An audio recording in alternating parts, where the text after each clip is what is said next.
Ironi penangkapan Cut Nyak Dien. Faktor yang membuat penangkapan Cut Nyak Dien menjadi ironi dapat dianalisis dari beberapa sudut pandang, terutama terkait motif penangkapan dan sosok yang berperan. 1. Pengkhianatan oleh orang kepercayaan sendiri, Peng Laut Ali. Cut Nyak Dien, seorang pejuang tangguh yang gigih melawan Belanda hingga akhir, justru tertangkap bukan kerana keberanian musuh, melainkan kerana laporan dari Peng Laut Ali, Panglima dan orang kepercayaannya sendiri. Motif laporan Peng Laut Ali didasari rasa iba yang mendalam terhadap kondisi fisik si Uti Nyak Dien yang sudah tua, sakit-sakitan, rabun, encok dan hidup menderita di hutan dengan perbekalan yang menipis. Ia berharap Cut Nyak Dien akan mendapat perawatan yang lebih baik dari Belanda, meskipun hal itu berarti menyerahkan diri.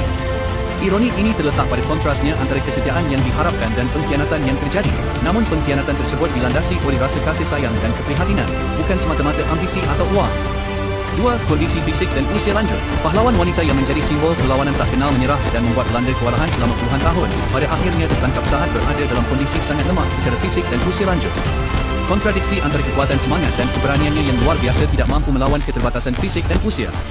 Penangkapan terjadi ketika beliau sedang sakit dan pasukannya berkurang, menunjukkan bahawa musuh terbesar di akhir perjuangannya adalah kondisi tubuhnya sendiri dan bukan semata-mata strategi militer Belanda. 3. Penolakan terhadap rawatan garis miring penyerahan diri. Cut Nyak Dien marah besar dan menganggap Peng Laut sebagai pengkhianat busuk, bahkan menyatakan lebih baik ditikam mati daripada menyerah kepada Kafir Company. Ia ditangkap meskipun keinginannya adalah untuk berjuang hingga titik darah penghabisan.